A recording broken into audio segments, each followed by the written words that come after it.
بہن اور بھائیوں، السلام علیکم۔ آپ کا میزبان وحید جی آپ سے مخاطب ہے۔ خیریت موجود، خیریت مطلوب۔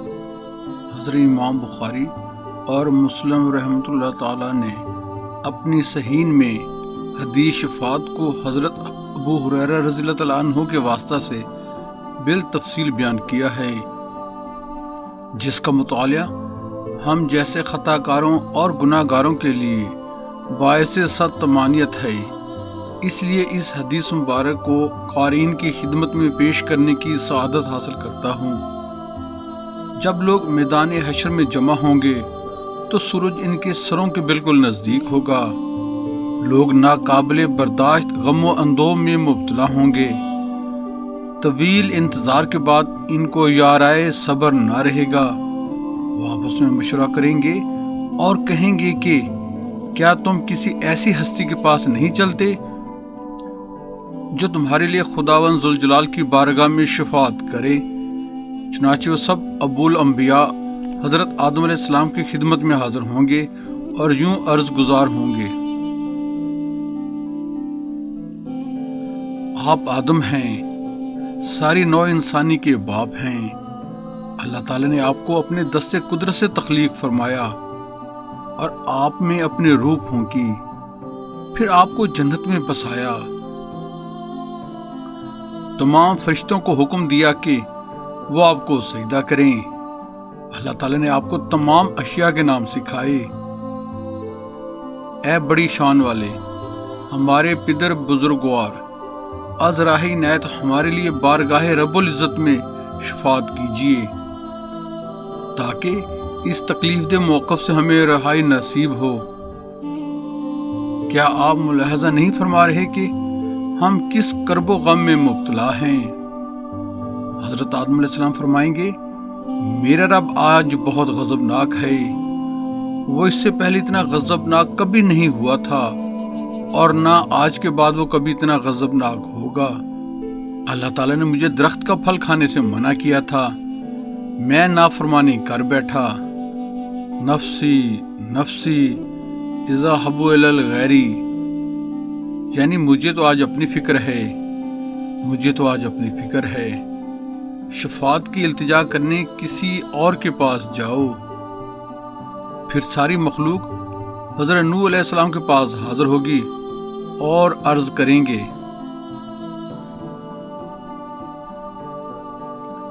اے نوح علیہ السلام، آپ اہل زمین کی طرف سب سے پہلے رسول بنا کر بھیجے گئے۔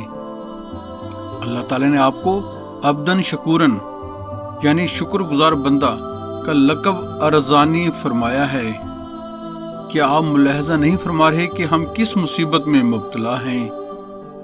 کیا آپ اپنے رب کی بارگاہ میں ہمارے لیے شفاعت نہیں کریں گے؟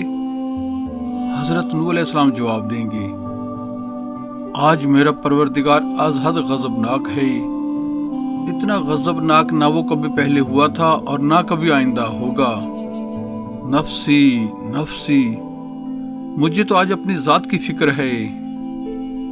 اللہ تعالیٰ نے مجھے ایک دعا مانگنے کا حق دیا تھا جو وہ ضرور قبول فرمائے گا۔ میں نے اپنا یہ حق استعمال کر لیا ہے اور اپنی قوم کی بربادی کی دعا مانگی ہے۔ اب میں اللہ کی بارگاہ میں شفاعت کے لیے لب کشائی کی جرت نہیں کر سکتا۔ کسی اور کے پاس جاؤ۔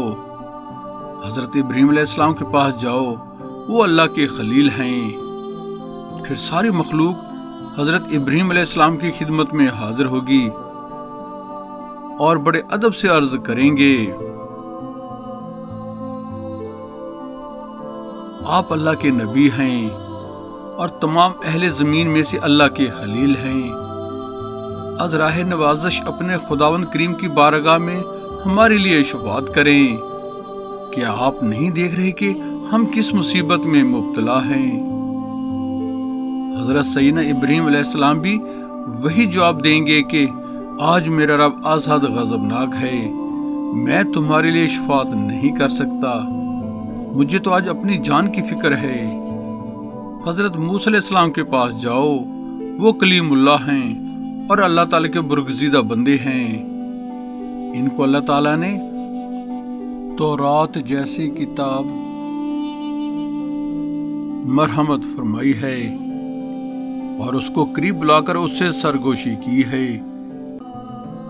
ساری مخلوق حضرت موسیٰ علیہ السلام کی خدمت میں حاضر ہو کر اپنی عرض داشت باسط ادب پیش کرے گی۔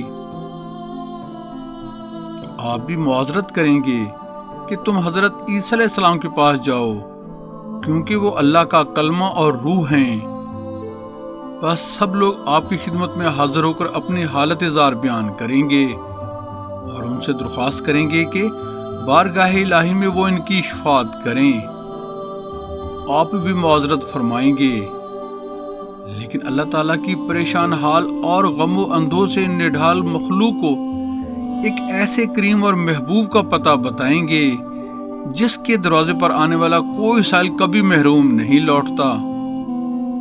آپ انہیں کہیں گے کہ حضرت محمد عربی صلی اللہ علیہ وآلہ وسلم کی بارگاہ بے کس پناہ میں حاضر ہو کر یہ فریاد کرو، کیونکہ حضور صلی اللہ علیہ وآلہ وسلم اللہ تعالیٰ کے ایسے برگزیدہ اور مقبول بندے ہیں جن کی اگلی پچھلی خطاؤں کو اللہ تعالیٰ نے معاف فرما دیا ہے۔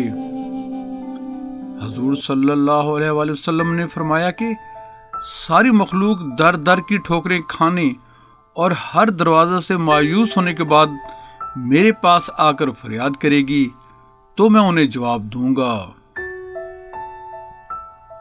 آنا لہا آنا لہا۔ ہاں، مجھے یہ حق پہنچتا ہے کہ میں اپنے رب کی بارگاہ میں شفاعت کروں، یعنی اب تمہیں پریشان ہونے کی ضرورت نہیں۔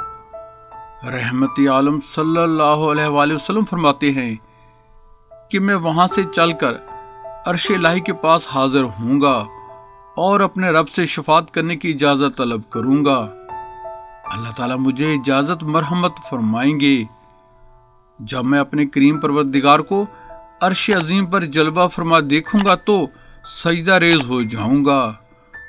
اس وقت اللہ تعالیٰ مجھے شرح صدر کی نعمت مرحمت فرمائے گا اور میں اس کے ایسے معاہد بیان کروں گا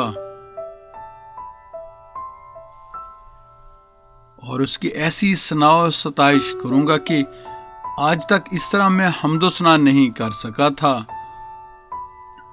میں دیر تک سجدہ ریز رہوں گا۔ اللہ تعالیٰ کی طرف سے ندا آئے گی،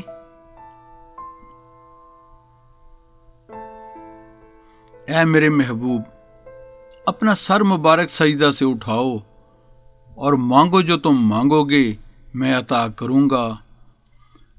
آپ شفاعت کریں، جس کی آپ شفاعت کریں گے اس کے بارے میں آپ کی شفاعت قبول ہوگی۔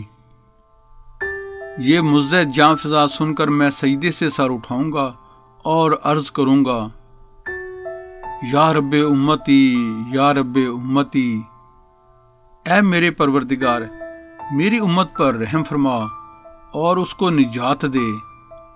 اے میرے پروردگار میری امت پر رحم فرما اور ان کو نجات دے۔ میرا پروردگار مجھے فرمائے گا، جنت کے دروازوں سے دائیں جانب کے دروازے سے اپنے ان امتیوں کو داخل کرو جن سے کوئی حساب نہیں لیا جائے گا، اور جنت کے دوسرے دروازوں سے بھی آپ کی امت جنت میں داخل ہوگی۔ حضرت انس رضی اللہ تعالیٰ عنہ سے اس سلسلے میں یہ الفاظ مروی ہیں، میں پھر اللہ تعالیٰ کی جناب میں سر بسجود ہو جاؤں گا۔ مجھے کہا جائے گا، اے میرے حبیب اپنا سر مبارک اٹھاؤ، تم جو عرض کرو گے میں سنوں گا، تم جس کی شفاعت کرو گے میں شفاعت قبول کروں گا۔ جو مانگیں گے وہ ضرور آپ کو دیا جائے گا۔ اس اذن عام کے بعد میں عرض کروں گا، اے میرے پروردگار میری امت کو بخش دے۔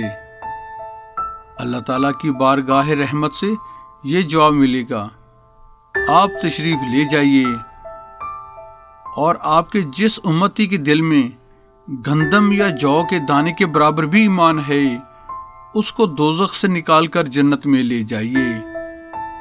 حسب ارشاد میں جاؤں گا اور ایسے تمام لوگوں کو جن کے دل میں گندم یا جوں کے دانے کے برابر بھی ایمان ہوگا، ان کو بھڑکتے ہوئے جہنم سے نکال کر فردوس بری کی بہاروں میں داخل کرا دوں گا۔ پھر لوٹ کر میں اپنے رب کی بارگاہ میں حاضر ہو کر سجدہ ریز ہوں گا، پھر اس کی حمد و ثنا میں مصروف رہوں گا۔ اللہ تعالیٰ پھر مجھے فرمائیں گے، اے حبیب، اب عجز و نیاز کی انتہا ہو چکی، اب سجدہ سے سر مبارک اٹھائیے، تم مانگتے جاؤ میں دیتا جاؤں گا، تم کہتے جاؤ میں سنتا جاؤں گا، تم سفارش کرتے جاؤ میں شفاعت قبول کرتا جاؤں گا۔ پھر ارشاد ہوگا، ہر وہ شخص جس کے دل میں رائی کے برابر بھی ایمان ہے، اس کو نکال کر جنت میں پہنچاؤ۔ چنانچہ میں اپنے تمام امتیوں کو جن کے دلوں میں رائی کے برابر بھی ایمان ہوگا، ان کو فردوس بری میں پہنچا دوں گا۔ تیسری مرتبہ پھر یہی صورتحال ہوگی تو اللہ تعالیٰ فرمائیں گے، اے میرے محبوب، جس تیرے غلام کے دل میں رائی کے دانے سے بھی کم، بہت کم ایمان ہے، اس کو بھی جہنم سے نکال کر جنت میں پہنچا دیں۔ چنانچہ میں ایسا ہی کروں گا۔ چوتھی مرتبہ پھر عزیز علیہ ما عنتم حریص علیکم بالمؤمنین رؤوف الرحیم کی شان رفیع کا مالک اللہ کا رسول اور ہمارا آقا پھر سجدہ ریز ہوگا، اپنی عاجزانہ التجاؤں سے رحمت الہی کو پھر اپنی طرف ملتفت کرے گا، پھر ارشاد ربانی یوں سامع نواز ہوگا،